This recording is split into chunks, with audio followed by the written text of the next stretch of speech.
السلام عليكم، ازيكم؟ عاملين ايه؟ يا رب تكونوا بخير. معاكم اسماء البستاوي، والنهارده هنتعلم مع بعض ازاي تركبي الريش بطريقه الكبسوله، بحيث تقدري تركبيه في الشنطه او تشيليه بكل سهوله. تمام.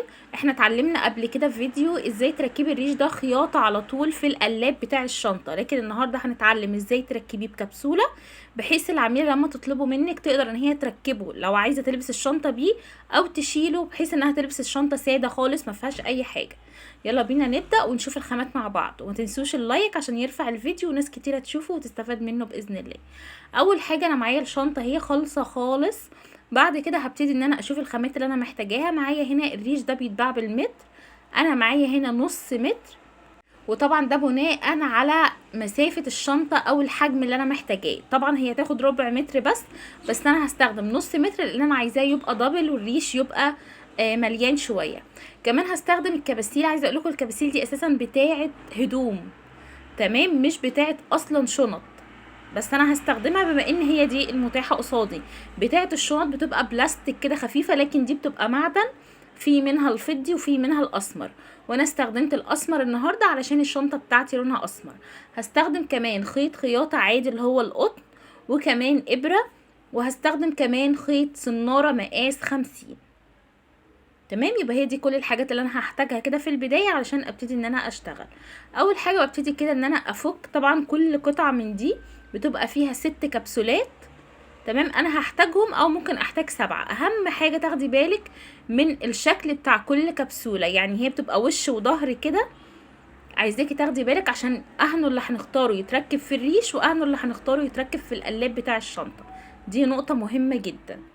مبدئيا كده الجزء اللي بيبقى فيه سنة كده طالعة في النص، تمام، هو ده اللي هركبه في الشنطة. اما اللي بتبقى مفرودة والفتحة بتاعت السنة دي اللي داخلة لجوه، هي دي اللي انا هركبها في الريش ذات نفسه. طبعا احنا هنشوف ده عملي مع بعض. اول حاجة هبتدي ان انا اجيب الريش بالشكل ده، وهضم الجزئين على بعض كده بحيث ان انا عايزاه يبقى دبل كده على بعضه، تمام. وبعد كده هبتدي ان انا اجيب الخيط والابرة اللي هو القطن العادي خالص، طبعا نفس اللون، وهبتدي ان انا اخيط الجزئين دول في بعض بحيث ان هو في النهاية يبقى معايا زي جزء واحد بس. انا هنا بعمل ايه؟ انا كل اللي انا بعمله دلوقتي ان انا بخلي الجزء او ربع المتر بتاع الريش يبقى كثيف. طبعا ممكن تعملي متر كامل وتطبقيه على 4، وبعد كده بتخيطيه بنفس الطريقة اللي احنا بنعملها دلوقتي، تمام، مفيش مشكلة ابدا. كل اللي انا بعمله دلوقتي هبتدي ان انا اخيط بالخيط والابرة الجزئين في بعض زي ما انتم شايفين اهو.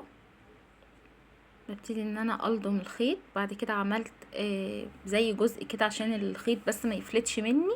وبعد كده هبتدي ان انا امشي على الخط اللي هو الستان بتاع الريش كده، تمام.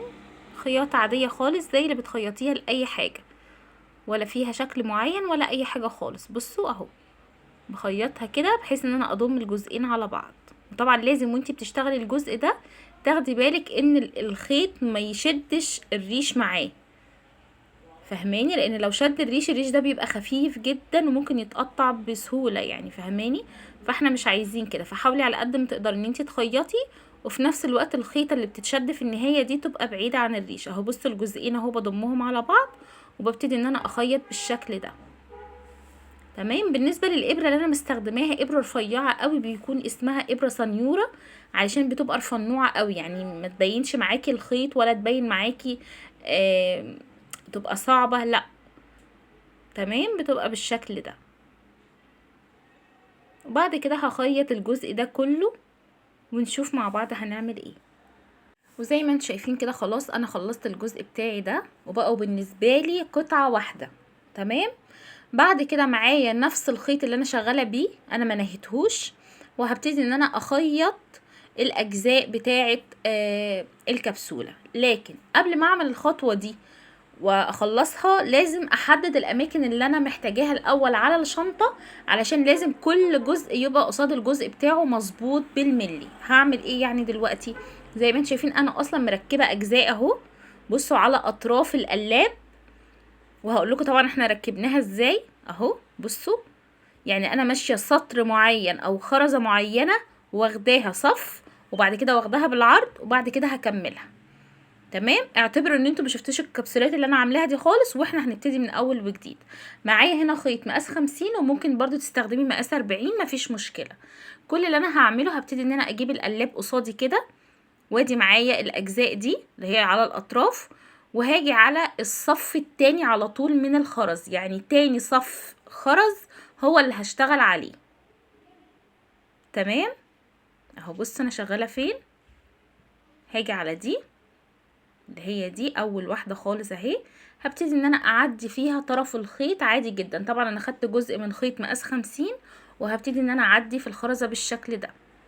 تمام لغايه بس مسحب جزء واسيب جزء بسيط. انا قربت هنا شويه علشان تاخدوا بالكم. سبت جزء بسيط من الخيط، والجزء الطويل اللي في ايدي هبتدي ان انا اخد الجزء اللي المفروض ان انا اركبه اهو. ببتدي ان انا اعدي كده الكبسوله، بيبقى ليها طبعا 4 فتحات صغيرين كده في الجوانب، هما دول اللي انا هخيطها بيها وهشتغل بيها. تمام عديت كده في اول فتحه، طبعا انا معديه خلاص في الخرزه، وبعد كده عديت في اول فتحه وبنفس الخيط اللي معايا هبتدي ان انا اعدي في نفس الخرزه لكن العكس اهو. بعدي كده بحيث ان انا اطلعها، طرف الخيط بطلعه من الخرزه دي تاني اهو، وببتدي ان انا اسحبه. بمجرد ما بسحبه بتلاقي الكبسوله جت على الخرزه اللي انا شغاله فيها، لكن لسه طبعا مش ثابته ومش متماسكه زي ما انا عاوزه. هعمل ايه؟ نفس طرف الخيط اللي في ايديا ده هبتدي ان انا اعديه في الفتحه التانية اهو بتاعه الكبسوله. تمام اهو. بعد ما بعدي كده بالشكل ده بشد طرف الخيط التاني في ايدي، ببتدي ان انا اعدي من الخرزه في الاتجاه ده. تمام لغايه ما يطلع معايا من الجنب التاني، ببتدي ان انا اسحب طرف الخيط بالشكل ده. تمام نفس طرف الخيط اللي انا سحبته دلوقتي من الخرزه بعديه في الفتحه رقم 3 بتاعه الكبسوله اهي. انا مش عارفه اسمها كبسوله ولا كبسونه، مش عارفه، المهم ان انتوا فاهميني وخلاص. هبتدي ان انا اعدي كده. تمام وبعد ما بعدي في الفتحه الثالثه دي ببتدي ان انا اشد. بصوا بدات تمسك معايا وتثبت ازاي. هبتدي برضو بنفس طرف الخيط بعدي برضو في الخرزه دي. تمام تمام هعدي كده. تمام هبتدي ان انا اسحب طرف الخيط مره تانية. يعني كل اللي انا بعمله هنا ايه؟ ببتدي ان انا اخيط الكبسوله دي او الجزء بتاع الكبسوله دي في الخرزه دي، ده مكانها بثبته فيها. بصوا اهو. تمام حسيت ان هي لسه مش مظبوطه هتعدي في الفتحه الرابعه، انا حسيت ان هي مشدوده وكويسه جدا خلاص. بنفس طرف الخيط ده هبتدي ان انا امشي في الغرزه اللي تحتيها، ادي بمشي في الخرزه اللي تحت دي اهي. بعد كده هعدي في الخرزه اللي عليها الدور اللي هي دي اللي في الجنب. تمام اهو. بعد كده هعدي في الخرزه اللي تحت اللي هي دي. تمام كده يبقى انا سبت واحده اهي في النص، وبعد كده هقف على نفس الخرزه اللي انا هركب فيها الكبسوله اللي بعديها. يبقى انا كده ماشيه على خط مستقيم. كل اللي انا بعمله بس ان انا بعدي الخيط يمشي في الغرز علشان ما يبقاش باين معايا اهو. شايفين الخرزه اللي انا عديت فيها دلوقتي دي هي دي اللي انا هشتغل عليها الكبسوله التانية. تمام اهو. بسحب طبعا طرف الخيط بتاعي كده بكل سهوله. طبعا ده خيط مقاس 50 فبيمشي معاكي بسهوله جدا يعني. بعد كده بجيب التانية اهي. بصوا انا عايزاكم تركزوا، اهم واحده اللي بنركبها هنا اللي هي بتكون يا دوبك مسطحه خالص وطالع منها جزء كده لفوق. الجزء اللي فوق ده هو اللي بيبقى في القلاب بتاع الشنطه. ببتدي ان انا اعدي من اول فتحه كده، وبعد كده برجع تاني في نفس الخرزه بالشكل اللي انتوا شايفينه ده، وببتدي ان انا اسحب طرف الخيط من الجنب التاني. تمام بمجرد ما بسحبه الكبسوله كده بتبقى عارفه مكانها. تمام خلاص كده انا حددت المكان ده، بس هي لسه مش مظبوطه. هبتدي ان انا اظبطها ازاي؟ بنفس طرف الخيط ببتدي ان انا اعدي في الفتحه اللي عليها الدور. تمام بالشكل ده هبتدي ان انا اعدي طرف الخيط كده، هبتدي ان انا اخيط بعد كده طرف الخيط اللي انا طلعته من الجنب ده هبتدي ان انا اعديه في الفتحة رقم 3 اهو. بحاول ان انا اثبتها بايد، والايد التانية بعدي في الفتحة اللي عليها الدور. تمام، يبقى انا كل مرة بثبت الكبسولة بالخيط في الخرزة، تمام، ده مكانها. وبعد كده ببتدي ان انا اخيط وبركبها بالشكل ده. بصوا متماسكة ازاي معايا. تمام، هبتدي ان انا ارجع بالخيط في نفس الخرزة بحيث تبقى مشدودة من الجنب ده اهو. تمام، ومجرد ما بعمل الخطوة ديت واعدي طرف الخيط هتلاقي على طول الكبسولة اتمسكت وبقت مظبوطة خالص معايا. اهم حاجة في الشغل اللي انا بعمله ده ان انا اخد بالي قوي من المسافات. يعني ايه؟ يعني انا دلوقتي ما بين دي ودي سايبة واحدة، يبقى انا لما اجي اشتغل الجنب اللي بعده اعمل نفس الخطوات، ابقى ماشية على خط مستقيم الاتنين قصاد بعض. يبقى انا بحدد مكان الكبسولة من قلاب الشنطة مش من الريش.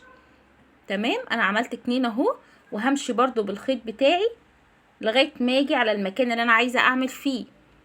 تمام، انا طبعا بسيب الصف الاولاني من الخرز وبشتغل على الصف التاني اهو. زي ما انتم شايفين انا عملت 2 هنا، لازم في الزاوية دي يبقوا الاتنين قريبين قوي من بعض كده. تمام، يعني ما تقوليش لا مشيها شوية كمان، لا، علشان لما تركبي الريش يديكي شكل التربيعة او المثلث او ايا كان القلاب بتاعك شكله عامل ازاي، يديكي نفس الشكل بالظبط. يبقى لازم الاتنين الكبسولة دول يكونوا قريبين قوي من بعض بالشكل ده. وهكمل بنفس الطريقة ونفس الخطوات اللي انا اشتغلتها في الاتنين اللي فاتوا هياها بالظبط. بعدي في الفتحة بتاعت الكبسولة والفتحة بتاعت الخرز، وهكذا داير ما يدور رايح جاي بعدي كذا مرة لغاية ما الكبسولة معايا تظبط قوي. طب هنهي بقى الخيط ازاي؟ يعني انا دلوقتي معايا طرف الخيط فوق وطرف خيط تاني لسه في ايديا بقى في اتجاهه بعيد خالص عن الخيطة اللي انا شغالة بيها فوق. سهل جدا. كل اللي انا هبتدي ان انا اعمله دلوقتي بعد ما اخلص الكبسولة رقم 3، تمام، طبعا انا مش هشتغل الشنطة كلها بنفس الخيط، لا، انا هعمل جزء في الجنب اللي هناك وجزء ده. هبتدي ان انا امشي بالغرز الرباعية كده اهو. بصوا ماشية على حسب اتجاه الخرز اهي. عشان كده بقول لكم من البداية ان احنا ناخد طرف خيط ما يبقاش قصير قوي اهو. هبتدي كده، بصوا بعدي اهوت لغاية ما طرفين الخيط بقى قصاد بعض. دي اخر واحدة خلاص هيعدي منها اهو. طرفين الخيط بقى قصاد بعض ومع بعض اهو. هبتدي ان انا اربطهم وانهي الخيط بتاعي بكل سهولة.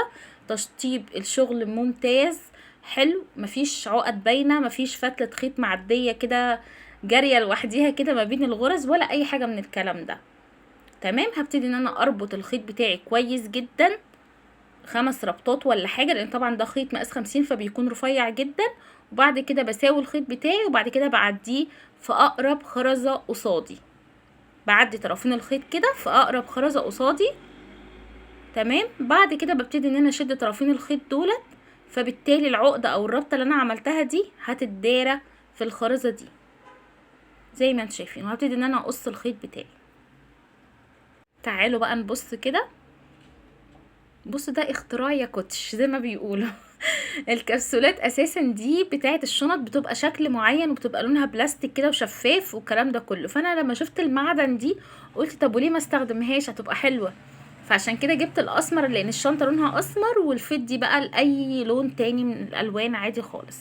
تمام، زي ما انتم شايفين انا ركبت التربيعه كلها هي بنفس الطريقه. فاضل دلوقتي ان انا هركب بتاعه الريش. تمام، طبعا بما ان الريش معايا هنا قماش فانا هستخدم ليه الخيط القطن، اما خيط السناره للشنطه. هبتدي ان انا اجيب اهوت. بصوا شفت انا قلبتها ازاي. معايا الجزء ده ليه جزء كده من فوق، وفي بعد كده لما بتقلبيه بيبقى ليه جزء مفتوح علشان التاني يتركب فيها. تمام، فكل اللي انا هبتدي ان انا اعمله، معايا الخيط والابره اهو، وهبتدي ان انا اخيط في البدايه خالص. اول واحد هخيطه عادي جدا مفهوش اي مشكله ولا ليه اي مسافات ولا اي حاجه خالص. هبتدي ان انا اخيطها خيط والابره همت معايا. وبرده الجزء ده بيبقى ليه 4 فتحات داير ما يدور كده. هاجي على كل فتحه وابتدي ان انا اخيط مرتين كده. بعد كده بتنقل للفتحه اللي بعديها اهو. وهبتدي برضو ان انا اخيطها. تمام، دي واحد كمان، واحدة كمان، لغاية ما الاقيها ثابتة معايا. بص حتى لو لاحظت وانا شغالة دلوقتي انا ماسكة، بحاول ابقى ماسكة الريش من تحت علشان الخيطة دي ما تقطعهوش اللي انا شغالة بيها. تمام اهو، بحيث ان انا اثبتها معايا. بخيطها كده من الاربع اتجاهات بتاعتها بحيث ان هي تبقى متخيطة كويس قوي.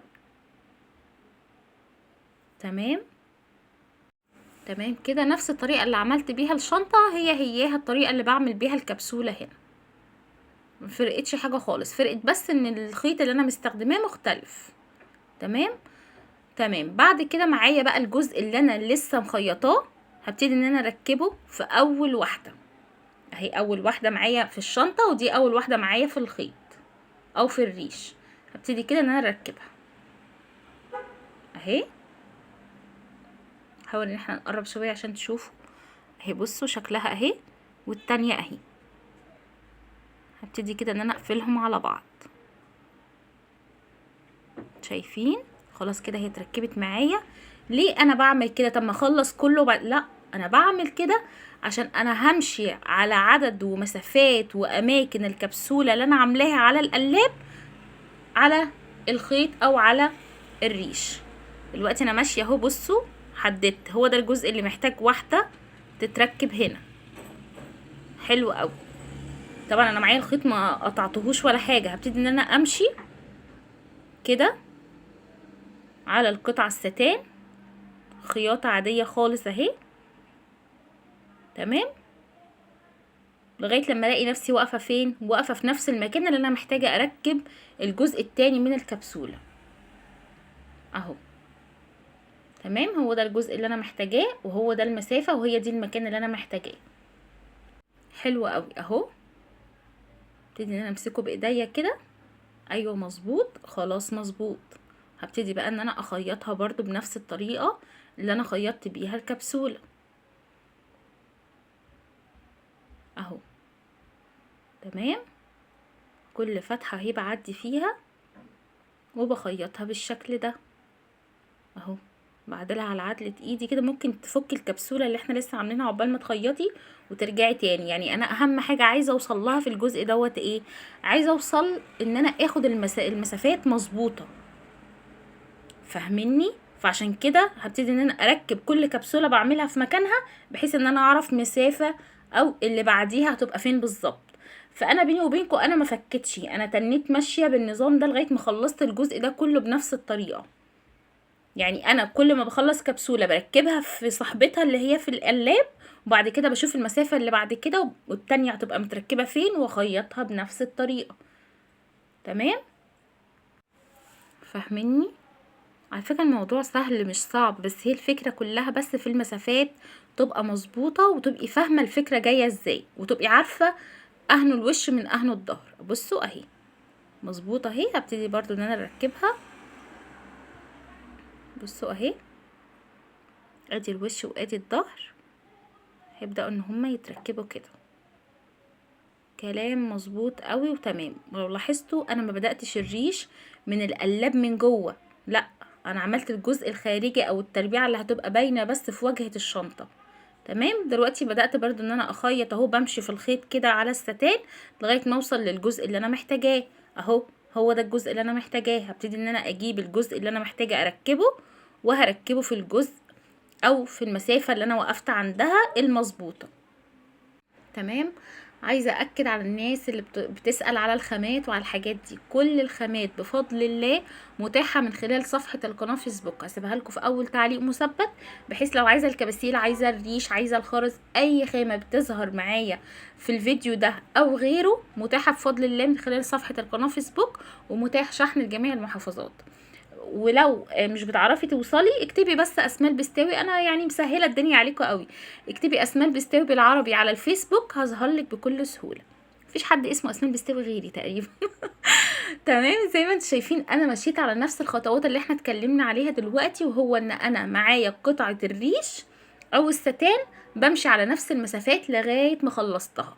وكمان اتركبت كلها زي ما انتم شايفين. بصوا شكلها تحفه جدا ازاي، وحلوه قوي، ودرجه الاسمر كمان حلوه خالص. بالنسبه للكريستال ده على فكره مستورد، خامته عاليه وشيك جدا يعني. بصوا انا عايزه اوريكم بقى دلوقتي. بصوا بيتفك بكل سهوله اهو، تمام، بحيث ان انا اقدر البس الشنطه كده من غير الريش ده خالص، وتبقى الشنطه في ايدي بالشكل ده اهي، تمام. او ممكن اركبه برضو مفيش اي مشكله، تمام. بصوا المسافات بتاعتها مش منتظمه ازاي، بعكس اللي على القلاب منتظمه، لكن القماشه مش منتظمه. بس المهم ان هي نفس المكان بتاعتها، يعني مجرد ما بركب كده تتركب معايا على طول بسهوله. بصوا وهتبقى مظبوطه معايا. طبعا بفضل الله الفكرة ديت حصري على القناة بتاعتي هنا. بتمنى تكون عجبتكم، وبتمنى كمان تكون حلت عندكم المشكلة بتاعت مثلا لو حد طلب منك الريش مش عايزه يبقى ثابت والكلام ده، حلينا المشكلة دي بكل سهولة وبساطة. عايزه اقول لكم كمان ان الريش ده اللي قصادكم في منه كل الالوان بدرجاتها، وفي منه الخفيف اللي زي ده، وفي منه الاتقل شويه، بس الخفيف ده هو اللي مناسب جدا للشنط، تمام. بصوا اتركبت ازاي. بتمنى من كل قلبي تكونوا استفدتوا من فيديو النهارده ومن اي معلومه حتى لو بسيطه. بتمنى كمان تكتبوا لي في التعليقات رايكم النهارده في الفيديو، وكمان بتتابعوني منين، لان بحب جدا فكره اسمع كده الناس بتتابعني من كل مكان، ببقى مبسوطه. كمان لو انتي اول مره تشوفي القناه وحابه تتعلمي كل اصول الخرز، تابعيني على القناه، وما تنسيش اللايك والشير وكمان الاشتراك في القناه وتفعيل الجرس علشان يوصل لكم كل جديد. شكرا والسلام عليكم.